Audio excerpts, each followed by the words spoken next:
Sorria! Você, eu e milhões de pessoas em todo o mundo estão sendo filmados neste minuto por câmeras de segurança espalhadas em prédios, ruas, lojas, estradas, bancas de jornal, banheiros, rodoviárias, aeroportos, elevadores e quem mais sabe aonde. Segurança e privacidade se confundem. Com as novas tecnologias é possível identificar um rosto na multidão, coibir a violência, vigiar e controlar. Hoje vamos conversar com especialistas que vão nos contar um pouco como funcionam as novas tecnologias nesse grande labirinto de espelhos. O nosso primeiro convidado é o Marcos Flor, presidente da Cognitec, uma empresa especializada em reconhecimento facial. Tudo bem? Olá, como vai? Obrigado por ter vindo ao programa. O que é reconhecimento facial? Bom, reconhecimento facial é a transformação da sua face num número biométrico. E aí nós transformamos uma imagem, né, num número biométrico e comparamos isso numa base de dados. Não é como uma videovigilância, por exemplo. Não. E essa base de dados, como é que você cria ela? Bom, imagina que você tem hoje uma base de pessoas que têm fotografias. Nós pegamos a nossa tecnologia, todas as fotografias e transformamos elas num número, que passa a ser a sua identidade facial. Como se fosse um polegar. Como se fosse um polegar, é exatamente a mesma coisa. Mesmo com um polegar, se eu colocar um bigode no polegar? Não faz mal se você, por exemplo, colocar um bigode, uma barba, ficar careca. Se o seu cadastro for bem feito, nós podemos te identificar de qualquer maneira, não há o menor problema quanto a isso. Certo. Então, você vai captar essas imagens, por exemplo, as pessoas presas, elas poderiam fazer parte desse banco de dados? Sim, é possível cadastrar a partir de qualquer imagem. Basta ter pelo menos uns 50 pixels entre os olhos. O que são 50 pixels entre os olhos? É uma imagem de uma qualidade um pouquinho melhor, né? Porque se nós utilizarmos uma imagem muito ruim para o cadastro, o resultado do reconhecimento facial também vai ser ruim. Então, quanto melhor a imagem de cadastro, melhor o resultado do reconhecimento facial. É mais ou menos assim. Imagina que você está preenchendo um cadastro, uma ficha sua, e na hora de colocar o seu e-mail, você escreve o e-mail errado. Não vai chegar a lugar algum. Reconhecimento facial é a mesma coisa. Eu vou fazer um cadastro seu, se a imagem for ruim de cadastro, eu vou ter informações na hora que eu comparar uma imagem real contra aquela imagem de cadastro, eu vou ter uma diferença que não seria interessante. Estava me explicando que a sua câmera é diferenciada, ou seja, ela identifica a pessoa, é uma câmera só no meio de muitas câmeras, ela identifica a pessoa e aí já em um segundo procura num banco de dados esse rosto. Funciona mais ou menos assim. Com uma única câmera, numa única imagem, eu consigo reconhecer 12 pessoas simultaneamente em um segundo contra uma base de dados de 400 mil. Ou seja, tem 400 mil pessoas numa base, eu tenho uma câmera olhando uma imagem, e a cada segundo eu reconheço 12 pessoas ao mesmo tempo. E quais seriam as utilidades dessa câmera, por exemplo? Bom, hoje o mercado está dividido em segurança, mídia e reconhecimento de clientes. Na sua essência é a mesma coisa, né? Quando o equipamento olha para alguém, ele não olha se é um cliente ou se é uma pessoa procurada. Mas o fato é que se você tem uma base de procurados e você tem, por exemplo, uma câmera pré-estabelecida num lugar interessante na entrada de um banco, por exemplo, e vai entrando uma pessoa procurada, eu vou gerar um alerta instantâneo, em um segundo, que uma pessoa procurada acabou de entrar naquela agência. E posso mandar essa informação para a polícia, para o gerente, para o segurança, para quem quer que seja. Mando para o celular, mando para o PDA e mando para a própria delegacia. Isso no caso de um procurado, né? Agora, imagina que está entrando um cliente excepcional naquela agência. Nesse caso, eu mando um alerta, eu reconheço o cliente instantaneamente também, mais de uma vez, e mando um alerta para o gerente desse cliente, mando um outro alerta para a atendente, para que ela vá chamar o cliente pelo nome. É mais ou menos como funciona o radar dedo duro, que pega a placa, já vê se está devendo IPVA e já para o carro? É por aí, é mais ou menos assim mesmo, porque a diferença é que eu estou reconhecendo especificamente aquela pessoa, né? Às vezes a placa pode ter vários motoristas naquele momento. Mas é uma matrícula. É uma matrícula, exatamente. Eu faço a mesma coisa. Matrícula é um nome interessante. Eu matriculo a sua face. Essa é a verdade. Bom, e essa câmera já existe em funcionamento aqui no Brasil?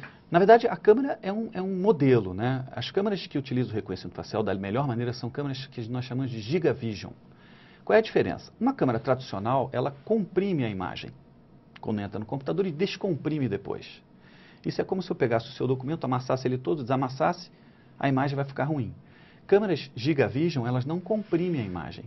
Então ela entra completa. Eu vejo cada ponto do seu rosto que uma imagem normal a gente não consegue identificar, né? Então são câmeras que assim, não são tão tradicionais no mercado, mas são específicas para o reconhecimento facial. Mas, por exemplo, a gente indo fazer um passeio aqui em São Paulo, a gente vai encontrar essas câmeras? Não, muito provavelmente não. São câmeras que são utilizadas. Agora, isso não inviabiliza o uso de outras câmeras para o reconhecimento facial, desde que venham a ter algumas situações controladas, né?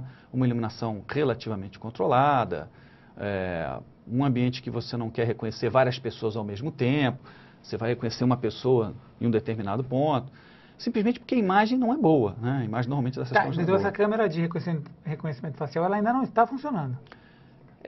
Na verdade, o reconhecimento facial é a tecnologia, a câmera é apenas um meio Mas, por exemplo, que me gera uma num imagem. shopping ou num lugar de segurança, por exemplo, nos estádios de futebol, Sim. se tivesse uma lista dos hooligans brasileiros, por exemplo, e você pudesse identificar aqueles que são mais violentos. Como é que funciona isso no exterior, por exemplo? A gente tem exatamente isso contra os hooligans. Nós temos uma aplicação assim. E funciona da seguinte maneira. Tem o cadastro das pessoas procuradas e existe uma câmera de altíssima qualidade que vai fotografando a arquibancada. Puf, puf, puf. E enquanto vai fotografando, as pessoas estão paradas olhando o jogo, nossa aplicação faz uma varredura de todas as imagens encontradas. E identifica os procurados, fazendo com que um atendente, um policial, vá lá naquela cadeira, né, fazer uma identificação visual. Onde está o torcedor? Nós tivemos um acerto de 95% nesse case que aconteceu na Holanda, se eu não me engano. Isso poderia ser na entrada do estádio, por exemplo? Pode. Obviamente que o reconhecimento facial é uma tecnologia espetacular, mas se, por exemplo, né, não houver um cuidado para fazer, olha, o senhor, por favor, o senhor podia entrar, olhar para frente, a pessoa vai olhar para frente, vai ser reconhecida instantaneamente. Mas se ela tapar o rosto completamente, eu não tenho como reconhecê-la, né? E qual que é o futuro dessa tecnologia de reconhecimento facial? Olha, o que está acontecendo no mundo e agora aqui no Brasil é um caminho sem volta. Porque quem manda no final das contas é o cliente final. E todos procuram muito mais uma aplicação que não seja intrusiva, como é o caso do reconhecimento facial, né? Todas as outras biometrias você tem que colaborar para ser reconhecido. O reconhecimento facial basta olhar para frente, ou olhar para uma câmera. Eu te reconheço até mesmo quando você não quer que eu te reconheça. E isso está fazendo com que o mercado abra um leque de opções impressionantes. No exterior, isso já acontece de forma mais tranquila. Aqui no Brasil, agora, o mercado já existem situações muito utilizadas para fazer, por exemplo, quando uma pessoa vai tirar uma carteira de identidade, para saber se essa pessoa que está tirando faz parte de uma base de dados de procurados. Isso já existe. Isso já existe. Já acontece aqui no Brasil. Uma grande loja de departamentos com 560 lojas, uma base de dados de 15 milhões de pessoas já utiliza o reconhecimento facial para fazer análise de crédito. Isso também já acontece aqui. Por exemplo, se a pessoa vai com um cartão de crédito de outra pessoa, ela identifica? Bom, funciona assim. Vamos supor que eu fiz o seu cadastro, né? Então, sua foto está lá, você está cadastrado. Aí eu sou um fraudador. Eu peguei a sua identidade, recortei a fotografia e coloquei a minha no lugar da sua. Quando eu passar os dados, eles vão bater certinho. Você é um bom pagador, está tudo certo contigo. Mas na hora que ele fotografar você, para fazer uma análise, ele vai ver o seguinte: esse sujeito já está na minha base de dados. Isso no caixa, por exemplo? Isso no momento em que ele for fazer o crédito. Então, eu olho para uma câmera, ele vai falar assim: muito bem, o senhor vai fazer uma compra aqui, o senhor podia olhar para a câmera? Aí ele vai olhar para a câmera. Na hora que ele olhar para a câmera, instantaneamente, em um segundo, eu vou dizer que essa imagem não bate com a imagem de cadastro que você fez. E aquela compra não vai ser realizada. Entendeu? Entendi. Bom, a gente está aqui com o Mauro Silva, analista de sistemas, ele está no Paraná. Tudo bem, Mauro? Tudo bem, tudo bem. Mauro, você foi um dos responsáveis aí pela implantação de 73 câmeras aí no estádio do Atlético, né? Isso, participei também da equipe. E como é que está sendo essa vigilância aí? Tem diminuído a violência? Tem, inibe bastante, porque a gente consegue localizar as pessoas, consegue identificar as pessoas e dar os procedimentos necessários. Então não é mais uma pessoa que lança um objeto dentro do campo que não era mais punido. Mas você não consegue, você tem uma lista de procurados, como é que você trabalha só na área, na parte reativa, ou seja, a pessoa faz alguma coisa e aí vocês tomam alguma atitude, é isso? Não. Também isso, mas não somente isso. Nós temos uma lista, tem uma lei municipal aqui no Paraná que eu tenho que identificar todos os meus torcedores que entram no estádio. Então eles se cadastram, é informado quem é, e isso é vinculado ao ingresso dele, ok? Então a cadeira, eu sei quem está sentando naquela determinada cadeira. Então eu faço a localização dessa pessoa pelas minhas câmeras, eu vejo alguma bagunça.